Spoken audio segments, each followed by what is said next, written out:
the silver cup.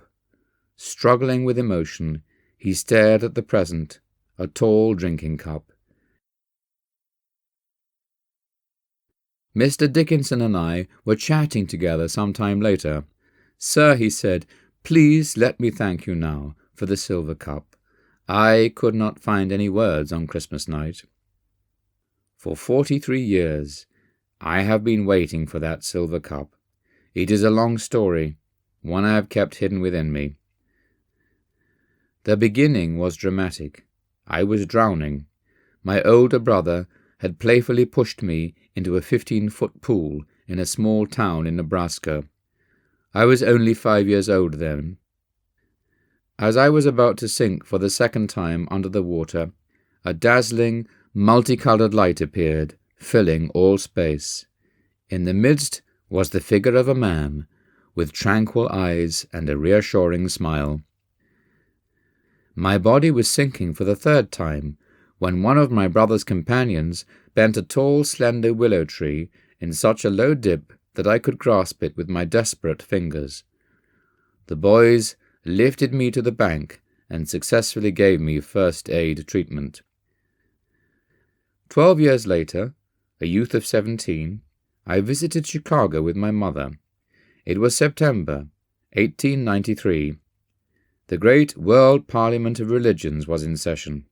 Mother and I were walking down a main street, when again I saw the mighty flash of light. A few paces away, strolling leisurely along, was the same man I had seen years before in vision. "Mother," I cried, "that was the man who appeared at the time I was drowning." He approached a large auditorium and vanished within the door. We soon learned that he was Swami Vivekananda of India.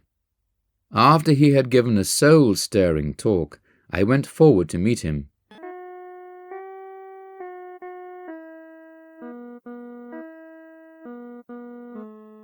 He smiled on me graciously, as though we were old friends. I was so young that I did not know how to give expression to my feelings, but in my heart I was hoping that he would offer to be my teacher. He read my thought.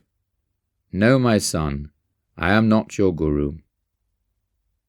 Vivekananda gazed with his beautiful piercing eyes deep into my own. "Your teacher will come later. He will give you a silver cup."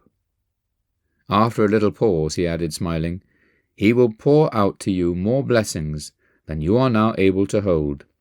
I left Chicago in a few days, Mr. Dickinson went on, and never saw the great Vivekananda again. But every word he had uttered was indelibly written on my inmost consciousness.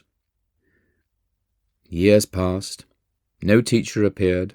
One night in 1925, I prayed deeply that the Lord would send me my guru.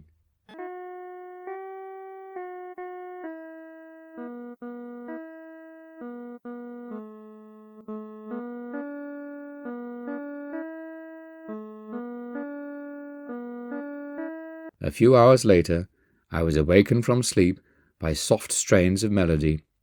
A band of celestial beings carrying flutes and other instruments came before my view. After filling the air with glorious music, the angels slowly vanished. The next evening I attended for the first time one of your lectures here in Los Angeles, and knew then that my prayer had been granted.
For 11 years now, I have been your Kriya Yoga disciple, Mr. Dickinson continued.